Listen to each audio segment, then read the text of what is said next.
दुशासन ने ऐसे ऐसे शब्द बोले और ऐसे शब्द का प्रयोग करता हुआ द्रौपदी को घसीटने लगा।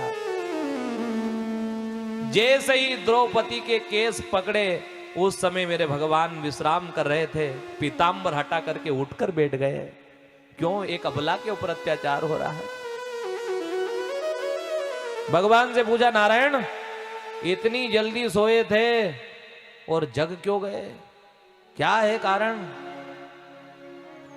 अबला के ऊपर अत्याचार हो रहा है, द्रौपदी के ऊपर अत्याचार हो, जाओ नहीं, लाज बचाओ। भगवान वापिस पीतांबर ओढ़कर सो गए। तो किसी ने कहा, कर क्या रहे हो? एक अबला के ऊपर भरी सभा में अत्याचार हो रहा है और आप पीतांबर ओढ़कर सो गए।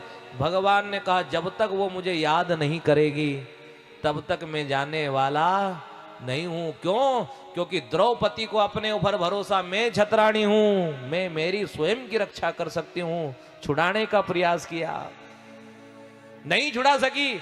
भगवान उठकर बैठ गए, अब मुझे बुलाएगी और जैसे ही ये मेरे को बुलाएगी मैं देर नहीं करूंगा और तुरंत जाकर के इसकी लाज बचा दूंगा। लेकिन अब भी भरी सभा में जाकर के भगवान की याद द्रौपदी को नहीं आई। सभा के अंदर जाकर जो राजगादी पर बैठा हुआ है हस्तिनापुर का राजा, उधर देख करके कह रही है, हे राजन, राजा का धर्म तो ये है प्रजा की रक्षा करना, और आपके सामने आपका बेटा अन्याय कर रहा है। एक नारी को भरी सभा में निर्वस्त्र करने का प्रयास कर रहा है। आप देख नहीं सकते तो सुन तो सकते हो। देखो साहब, एक बात और कह दे, हस्तिनापुर की गादी पर बैठा हुआ राजा अंधा था, लेकिन जिस देश का राजा अंधा हो, है जिस राज्य का राजा अंधा हो, देखो ये जो आंखें दो आपको मिली है ना, इन दो आंखों से आप संसार को देख सकते हो। इन आंखों से आप भगवान को नहीं देख सकते। भगवान को देखने के लिए अंदर की आंख खोलना पड़ेगी। प्रमाण चाहिए तो प्रमाण ले लो। सूरदास जी तो दोनों आंखों से अंधे थे कि नहीं थे? लेकिन फिर भी मंदिर में जो श्रृंगार हो रहा है, सूरदास जी बताते थे, अपनी आंख देख करके निहारते हुए बताते, वाह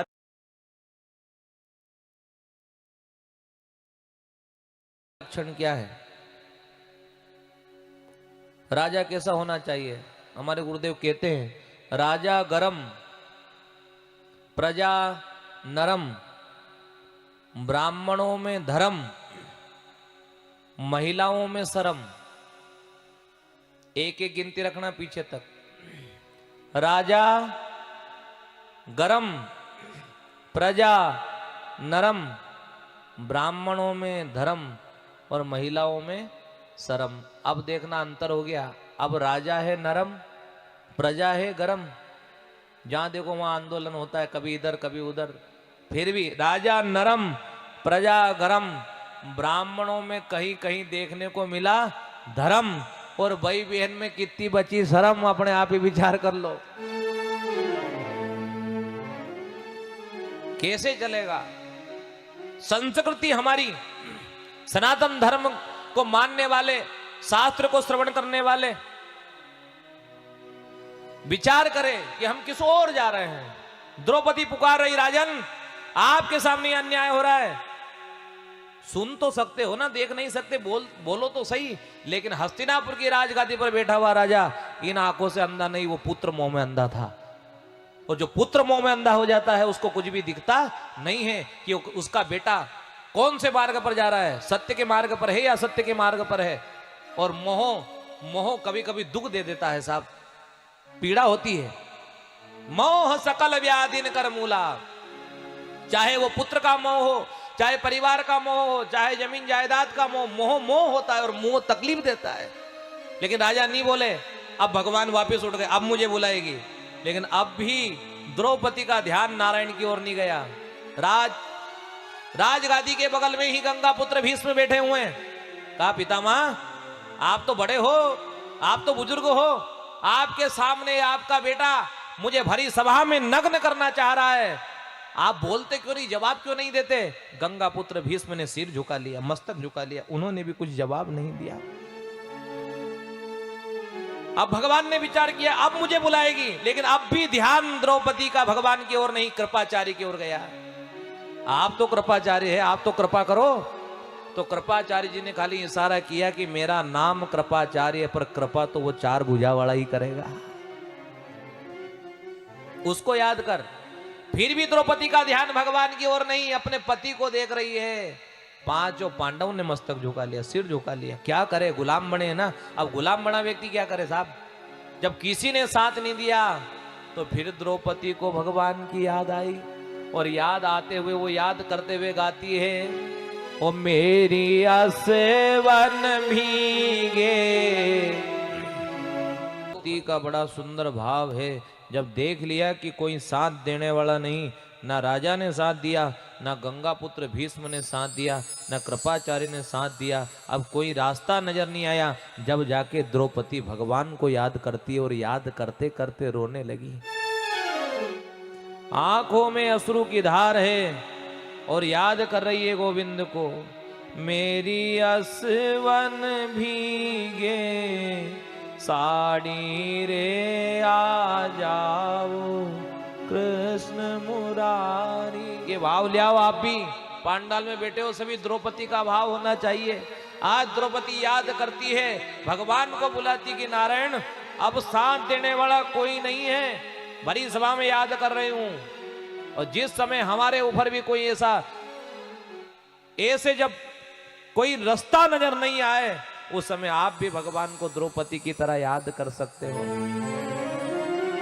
रो करके कह रही है ना, मेरी असवन भीगे साड़ी रे आ जाओ।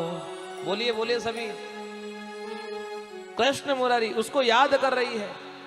और क्या कह दिया कि गुरु भीष्म पिता बलधारी, अब 5 पति ने निहारी।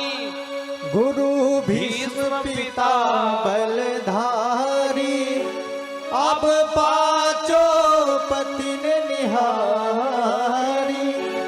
कन्हैया इस भरी सभा में है ना, गंगा पुत्र भीष्म बलधारी है, भीष्म पितामह बलधारी, और मेरे 5 पति सिर्फ देखने के सिवा और कुछ भी नहीं कर रहे हैं, मुझे निहार रहे हैं, देख रहे हैं। अब आपको आना पड़ेगा। इतना कहने पर भी जब भगवान नहीं आए तो द्रौपदी ने ताना मार दिया नारायण को। कह दिया, क्यों रे कन्हैया नरी देर कर दी आना में, घनी देर, बहुत देर से याद कर रही हूं, क्यों मेरी पुकार तुम्हारे तक नहीं पहुंच रही है क्या, क्यों नहीं आ रहे हो। तो द्रौपदी ने कह दिया, उसको भूल गए क्या, भूल गए तुम मोहन, जब उंगली कटी तुम्हारी।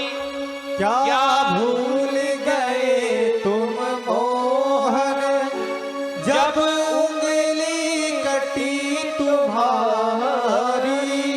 मैंने फाड़ी रे समसाड़ी रे, मैंने फाड़ी रे समसाड़ी रे, आ जाओ कृष्ण मुरारी रे। जो नी कहने का था नहीं, वो द्रौपदी ने कह दिया, क्यों रे नारायण भूल गया क्या, जब तेरी उंगली कट गई थी, जब रुक्मणी अंदर गई किसी को बुलाने के लिए, कोई पट्टी लाने के लिए, उस समय मैंने मेरी रेशम की साड़ी फाड़ करके तुम्हारी उंगली पर लपेट दी, उस बात को भूल गए। भगवान मुस्कुराने लगे और तुरंत ही परमात्मा आ गए। भूला नहीं हूं, मैं तो प्रतीक्षा कर रहा हूं कि कब मुझे द्रौपदी बुलाए और मैं जाऊं। तूने ही मुझे पहले याद नहीं किया, क्यों? पहले तू राजा को याद करती है, गंगा पुत्र भीष्म को याद करती है, तूने मुझे याद कहां किया? और याद किया, मैं आ गया, देर नहीं करी। मैं आप लोगों से निवेदन और आग्रह करना चाहता हूं, क्या भगवान श्री कृष्ण को सुदर्शन चक्र चलाना नहीं आता था क्या? कि जो भगवान की उंगली कटी, आप भी रोज नित्य प्रति घर में काम करते हो और अचानक उंगली कट जाए वहां तो ठीक है, पर घर वाले क्यों रे तेरे को चलाना नहीं आता, जो हाथ काट लिया, रोज काम करता है, ऐसा काम करता है, उंगली कट गई। देखो भगवान श्री कृष्ण क्या सुदर्शन चक्र चलाना नहीं जानते थे? जो उंगली कटी पहली बार चलाया था क्या? हर बार भगवान सुदर्शन चक्र का प्रयोग करते चलाते, लेकिन आज ही उनकी उंगली, इसलिए भगवान ने ये लीला करी, उनकी उंगली से रक्त इसलिए बहने लगा। भगवान बताना चाहते हैं कि द्रौपदी जैसा भक्त मेरा संसार में फिर कोई दूसरा नहीं। उंगली कटी, रक्त बह रहा है। यदि बार बार सुदर्शन चक्र चलाते तो बार बार उंगली कटती, लेकिन आज ही क्यों उंगली कटी। और उसी समय द्रौपदी ने अपनी साड़ी, जैसा द्रौपदी ने बांधा भगवान की उंगली पर कपड़ा, मेरी इतनी माताएं बैठी है और इतने श्रोता वृंद बैठे हैं, आपसे भी मेरा निवेदन और आग्रह है कि आप भी द्रौपदी की तरह भगवान के हाथों में कुछ बांध सकते हो। द्रौपदी ने साड़ी का पल्ला बांध दिया, आप भी भगवान के हाथों में साड़ी का पल्ला बांध दो और कहना कि हे नारायण, जैसी द्रौपदी की लाज बचाई ऐसी मेरी भी लाज बचाने के लिए तुझे आना पड़ेगा। और पल्ला बांधने का मतलब यह नहीं है कि साड़ी का पल्ला बांधो। मैं आपसे निवेदन करना चाह रहा हूं, आग्रह करना चाह रहा हूं, भगवान ने 12 घंटे का दिन और 12 घंटे की रात आपको दी है। कितने घंटे हो गए? पढ़े लिखे हैं सभी। 12 घंटे का दिन, 12 घंटे की रात्रि, हो गए 24 घंटे। भगवान ने 24 घंटे आपको दिए, पर मेरे गोविंद ने मांगा कितना है? कितना समय मांगा कि भैया 24 घंटे मैं तेरे को दे रहा हूं, लेकिन इसमें से, इस 24 घंटे में से थोड़ा समय फाड़ लेना। साड़ी फाड़ने का अर्थ क्या है? धागा लपेटने का मतलब क्या है कि इस 24 घंटे में से समय निकाल करके मेरी कथा में आ जाना, मैं तेरा ऋणी हो जाऊंगा और जब जब भी तुझे जरूरत लगेगी मैं तेरे सामने प्रकट होकर के तेरी लाज बचा दूंगा। लेकिन दुर्भाग्य हमारा यह है कि सामने ही कथा चल रही है और समय निकाल कर हम कथा में नहीं जा पा रहे हैं।